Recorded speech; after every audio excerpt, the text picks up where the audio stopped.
Level 1. The Electrical Apprentice. You are 19. It is 5:12 in the morning, and a temporary access badge is clipped to your shirt inside a construction trailer. Outside, cranes are lifting steel above a building with no company name on it. Your mother tells people you work in artificial intelligence. You do not correct her. Your first job is carrying electrical conduit through mud.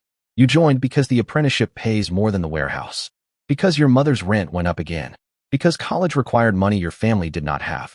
The recruiter said the site would power the future. What he did not say was that the future begins with concrete dust, cable trays, and 12-hour shifts beneath fluorescent lights. A senior electrician named Darnell walks you through the unfinished building. He points toward rooms that will eventually contain switchgear, battery systems, and standby generators. You ask where the artificial intelligence will be. Darnell looks at the empty room. The cloud has a floor, he says. For the next year, you learn to pull cable without damaging it, read basic diagrams, recognize warning labels, and keep your hands away from equipment you are not qualified to touch. Your badge opens the main entrance. Nothing else. But the paycheck arrives on time. Your mother repairs her car. You buy work boots that do not leak. The job appears to be keeping its promise. Then the deadline moves forward. Weekend shifts become mandatory. Executives tour the site in clean safety vests while you carry another length of conduit past them. Your own question is simpler. How many hours of your life can be placed inside one facility before anyone considers it complete? Level 2. The Data Center Technician. You are 21. It is 2:03 in the morning, and you are kneeling between two rows of server racks while cold air moves across your hands. The construction dust is gone. The empty rooms are now filled with machines. Thousands of status lights blink in patterns you are beginning to understand. You are a data center technician. Your badge now opens the server halls. You install hardware. Replace failed components. Run diagnostics. Check asset numbers. Follow work orders that tell you exactly which machine to touch and how long the task should take. The work looks precise because mistakes are expensive. Remove the wrong component, and someone else's service may disappear. Leave one connection unsecured, and the failure may not reveal itself until long after your shift ends. You learn the language of the building. Cold aisle, hot aisle, rack position, asset tag, incident ticket. Every machine has an identity more carefully documented than most of the people maintaining it. Darnell now works on the electrical side of the facility. You see him during shift changes. He asks whether you still think you work in artificial intelligence. You tell him you spend most nights replacing power supplies and storage devices. He nods. That is what artificial intelligence looks like from the floor. The night shift changes your life quietly. You eat dinner when your mother is waking up and sleep while the city is active. One technician on your shift is a temporary contractor. He trained beside you for 3 months. Then one night, his badge does not open the entrance. Security tells him to contact his agency. His name disappears from the schedule before sunrise. Another contractor takes the unfinished work order. The machines do not notice the difference. You do. For the first time, you understand that the facility documents every failed component. It does not always preserve the story of the person who replaced it. Level 3. The Critical Environment Technician. You are 23. It is 1:16 in the morning, and a warning has appeared on the building management system. The server halls are still operating normally. Nothing is burning. Nothing is dark. But one cooling value is moving in the wrong direction. You are now a critical environment technician. Your responsibility is no longer limited to the machines doing the computing. You monitor the systems keeping those machines alive. Utility power, UPS units, standby generators, cooling equipment, air handling systems. The building is designed so that one failure does not become an outage. Your job is to make sure the backup is ready before the first system needs it. The warning is small, a few numbers outside their normal pattern. You open the approved procedure, check the related readings, contact the control room, then walk toward the mechanical space with your radio pressed against your chest. Months earlier, you would have waited for Darnell. Tonight, you are the person being called. You find a developing cooling problem before temperatures leave the permitted range. The affected equipment is isolated. The backup system carries the load. A maintenance ticket is created in the CMMS. To the users outside, nothing happened. Inside the building, that is the definition of success. Your supervisor reviews every step afterward. The time you noticed the warning, the words you used on the radio, the procedure you selected. Then he signs your final qualification. Your badge receives access to areas you once entered only while following someone else. You call your mother after the shift. She asks whether you built another artificial intelligence. You tell her no. You kept the building cold. She laughs because she thinks you are being modest. You place the badge on the table. For the first time, it feels less like permission. More like responsibility. Level 4, the shift lead. You are 26. It is 11:47 at night, and 6 technicians are waiting for you to decide whether a warning requires escalation. The control room is quieter than the server halls. Screens show power, temperature, airflow, alarms, work orders, and cameras. Every system appears calm when viewed separately. Together, they form a building that never sleeps. You are the shift lead now. Your badge no longer proves that you are qualified to enter restricted spaces. It tells other people whose instructions they are expected to follow. You assign inspections, review maintenance plans, approve routine work, decide which alarms are noise and which ones deserve attention. The hardest part is not understanding the equipment. It is understanding how different failures can arrive at the same time. A cooling unit is already out for scheduled maintenance when another system reports unstable readings. The remaining capacity is still within limits, but the margin is smaller than it was an hour ago. One technician wants to continue the maintenance. Another wants to restore everything immediately. Both arguments are reasonable. Only one decision can be entered into the incident record. You pause the work. The backup path is restored. The warning disappears. The maintenance window is rescheduled. Nothing fails. The morning manager calls it conservative. The technician who planned the work calls it unnecessary. Darnell says nothing until the others leave. Then he points at the empty control room chairs. Machines give you readings, he says. People give you consequences.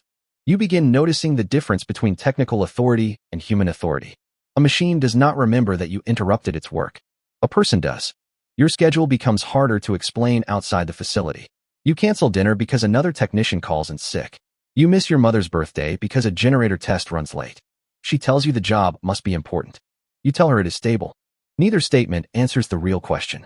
The next month, management gives you authority to sign qualification records for junior technicians. The same blank form that once measured everything you did not know now appears on your desk with someone else's name. You are no longer being trained by the system. You are helping the system decide who is ready. Level 5, the Site Operations Manager. You are 30. It is 8:20 on a Monday morning, and the building is running normally. That is why 23 people are sitting in a conference room. You are now the Site Operations Manager. Your work has moved away from the physical equipment, even though every decision still returns to it. You review staffing levels, maintenance backlogs, safety reports, vendor performance, energy use, training status, and incident trends. You know fewer individual alarm codes than you once did. You know more about the consequences of leaving an open position unfilled. The company measures the site through availability, cost, risk, and schedule. You measure it through people. Who has worked too many nights? Who is ready for promotion? Who is hiding a mistake? Who has stopped asking questions? The facility receives a request to install another block of computing equipment sooner than planned. The servers already exist. The power and cooling capacity do not. Corporate planning calls it acceleration. The operations team calls it compression. Every maintenance window becomes shorter. Contractors work beside live operations. Training shifts are reduced because experienced technicians are needed on the floor. You are rewarded for delivering capacity. You are also responsible if the speed creates risk. The new deployment finishes on schedule. An executive sends a message thanking the site for supporting growth. Your team receives pizza during the night shift. 2 months later, Darnell tells you he is leaving. His knees hurt. The schedule has stopped making sense. He has enough experience to find work somewhere that closes at night. You offer him a supervisory position. He declines. You keep thinking the next title will give the time back, he says. After he leaves, his photograph remains on an internal recognition page for 3 weeks. Then the page is updated.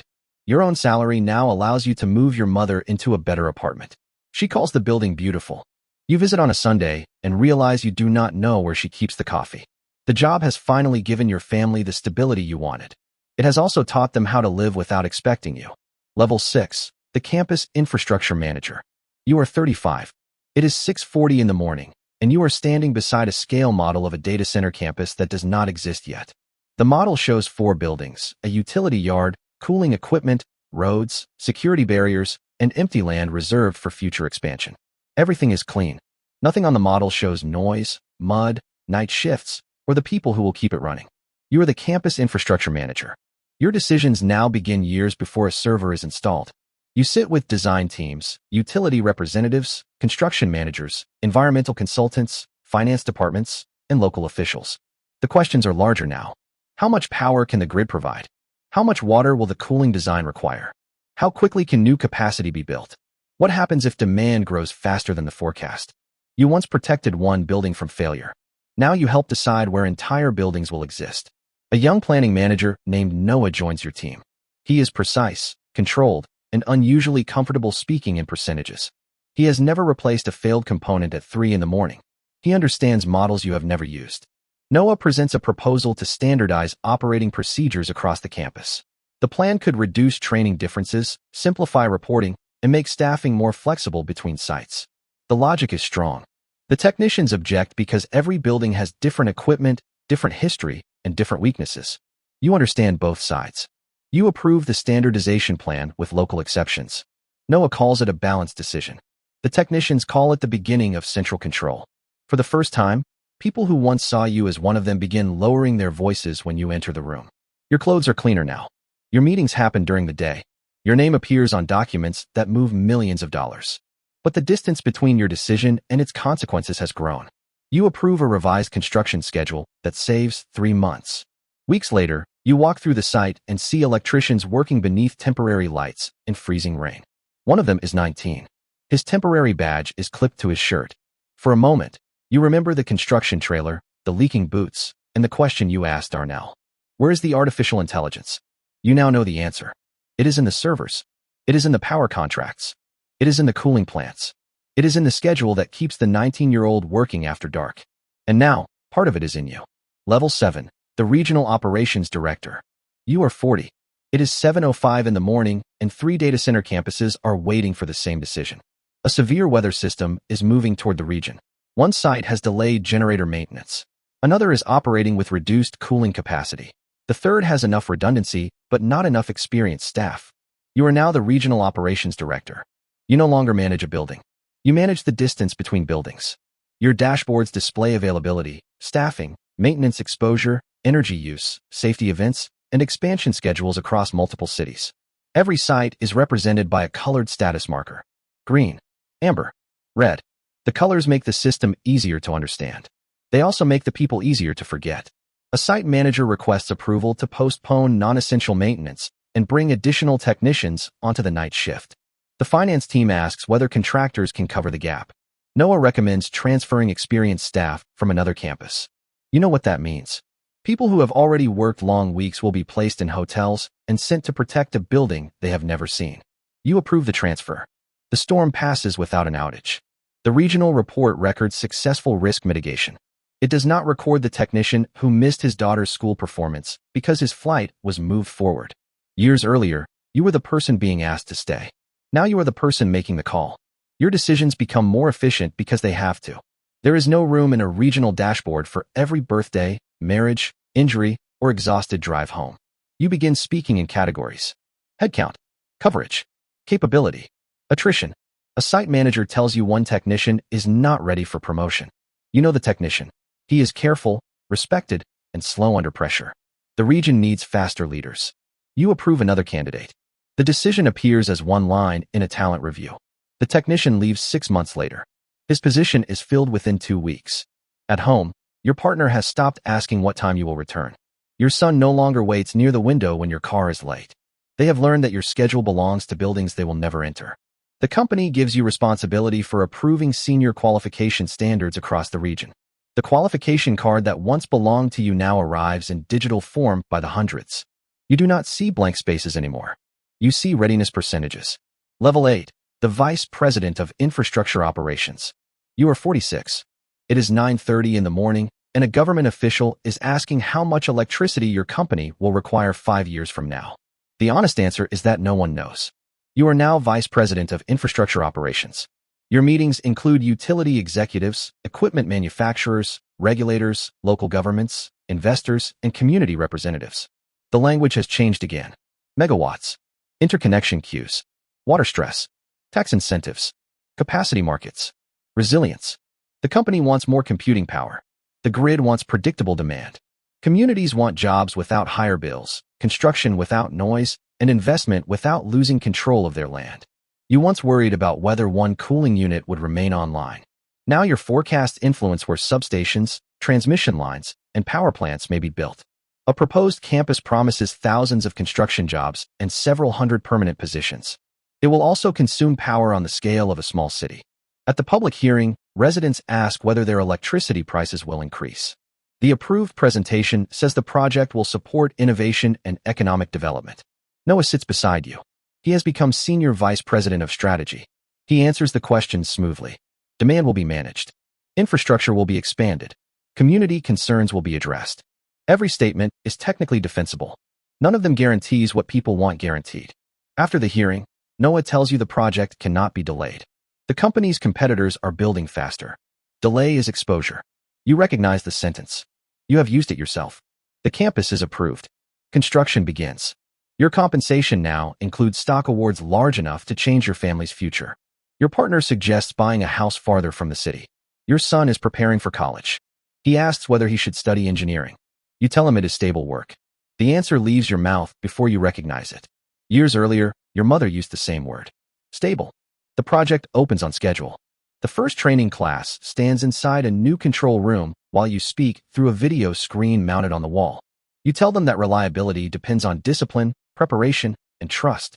Behind the camera, a manager watches the clock. Your speech has been given 12 minutes. The organization has grown too large for you to know the people keeping it alive, but they still work inside decisions carrying your name. Level 9, the Chief Infrastructure Officer. You are 52. It is 6:15 in the evening, and the board is reviewing whether the company can operate with fewer people. You are now the Chief Infrastructure Officer. You oversee data centers, power strategy, construction, operations, automation, and long-term capacity. Your badge opens almost every office. You rarely use it. Other people open doors before you reach them. The board presentation shows that the company's infrastructure footprint has doubled. Operating costs have also increased. Labor is one of the largest controllable expenses. Noah presents a new operating model. Remote monitoring will be expanded. Maintenance decisions will be standardized. Artificial intelligence will identify patterns before human operators recognize them. Smaller sites will share centralized teams. The proposal does not say replace people. It says reduce staffing pressure. You ask what happens when the model is wrong. Noah says a human will remain in the loop. You look around the room. There are fewer humans than there were last year. The board approves a pilot program. One campus reduces its overnight staffing. Another removes a local planning team. A third transfers authority to a regional command center hundreds of miles away. Availability remains high. Costs fall. The pilot is declared successful. During a site visit, a technician asks whether local experience still matters. You tell him it matters more than ever. Then you return to headquarters and approve the next phase. This is how institutional language protects the person speaking it. You do not eliminate jobs. You redesign the operating model. You do not remove judgment. You centralize decision-making. You do not replace people. You create scalability. Your mother dies that winter. At the funeral, relatives tell you how proud she was of your career. They describe the stable job, the apartment, the promotions, and the photographs she kept of buildings you helped open. You realize she never understood exactly what you did. You are no longer sure you do either. Your work once had a physical result. A repaired machine. A stable temperature. A generator ready to start. Now your work appears as strategy documents, budget approvals, and organizational charts. The system has become more reliable. The people inside it have become more interchangeable. During the next governance review, a board member asks whether the company has identified your successor. No one speaks as if you are leaving. That is what makes the question clear. The process has already begun. Level 10, the Executive Chair. You are 58. It is 7:40 in the morning, and your temporary replacement is already sitting in your chair. Noah calls it a transition meeting. The board calls it succession planning. Your calendar calls it 45 minutes. The young executive across from you is 39. He has spent most of his career in strategy, automation, and capital planning. He has never pulled cable through mud. He has never slept beside a radio during a storm. He has never stood inside a mechanical room listening for a sound that should not be there. None of that makes him unqualified. That is the part you find hardest to accept. The company no longer needs its infrastructure leader to understand every layer personally. It needs someone who can make the system expand without depending on people who do. The organization you helped build has finally become large enough to operate without your memory. You are now Executive Chair of Infrastructure Transition. The title sounds like a promotion. Your office is larger. Your schedule is lighter. Your name remains on the leadership page. But operational decisions no longer require your approval. Reports arrive after actions have already been taken. Meetings you once controlled are now summarized for you in 3 paragraphs. Your badge still opens the executive floor. It no longer opens the regional command center. Security tells you the access change is part of standard governance. You approved the policy years earlier. NOAA begins implementing the next operating model. More monitoring is centralized. More maintenance is predicted by software. More sites are designed to operate with smaller local teams. The company describes this as removing repetitive work. The technicians describe it as removing the people who know what the alarms mean. Both descriptions contain truth. A major cooling alert appears at one of the oldest campuses during the transition. The automated system identifies the abnormal pattern and recommends a response. The central command team follows the recommendation. A local technician disagrees. He says the equipment has behaved this way before and the model is interpreting the symptoms incorrectly. The command center asks for data. The technician asks them to listen. For 11 minutes, the system and the person describe two different realities. Then a second alarm appears. The local technician was right. The response is corrected before service is lost. The incident review calls it a valuable human validation event. The staffing plan does not change. You raise the issue at the next board meeting. You explain that local knowledge cannot always be transferred into a model because some knowledge exists as memory, sound, smell, and experience. NOAA does not disagree. He says the new system performed as designed. A human remained in the loop. You look at the report. The technician who prevented the outage is listed as Local Resource 14. You ask for his name. No one in the room knows it. The company has become extremely good at preserving data. It has become less certain about preserving identity. Your final site visit takes place at the first building where you worked. The construction trailers are gone. The original server halls have been renovated twice. The switchgear has been upgraded. The cooling plant has been expanded. The company logo now covers the wall that was once blank. A young electrical apprentice waits near the entrance. He is 19. His temporary badge is clipped to his shirt. Management has asked him to guide you through the facility because the regular technician is responding to an alarm. He knows your title. He does not know your history. You walk past the room where Darnell first told you that the cloud had a floor. The apprentice asks whether you helped build the artificial intelligence inside the facility. You almost give him the executive answer. You almost explain infrastructure portfolios, power strategy, resilience, and global capacity. Instead, you point toward the cable trays above his head. I started there, you say? He looks surprised. To him, people like you have always arrived through conference rooms. You remove your old access badge and place it on the control room desk. The photograph is 20 years out of date. The access permissions are already inactive. Beside it lies a blank qualification card carrying the apprentice's name. For a moment, the two cards sit together. One completed, one empty. You understand now that the system was never promising permanence. It was promising progression. Every new door opened because another door closed behind you. You were the apprentice carrying conduit, the technician replacing failed machines, the operator protecting the building, the manager assigning the night shift, the executive turning people into percentages, then the person represented by a succession plan. Your salary changed your family's life. Your work kept services running for people who would never know your name. You built real skill, real stability, and real power. None of it was false. But the system did not belong to you because you understood it. You belonged to the system for as long as your understanding was useful. Outside, another construction crew is preparing land for a larger facility. Cranes move above the steel frame. A recruitment banner promises careers powering the future. The apprentice returns your old badge. You tell him to keep it. He says it will not open anything. You look at the unfinished building across the road. That was never what it was for, you say? He places the badge beside his blank qualification card. Then an alarm sounds inside the control room. He turns toward it before anyone tells him to move. You watch him disappear through the door. The door closes. The facility continues operating. And somewhere inside the building, the future begins replacing you with someone who still believes he is entering it.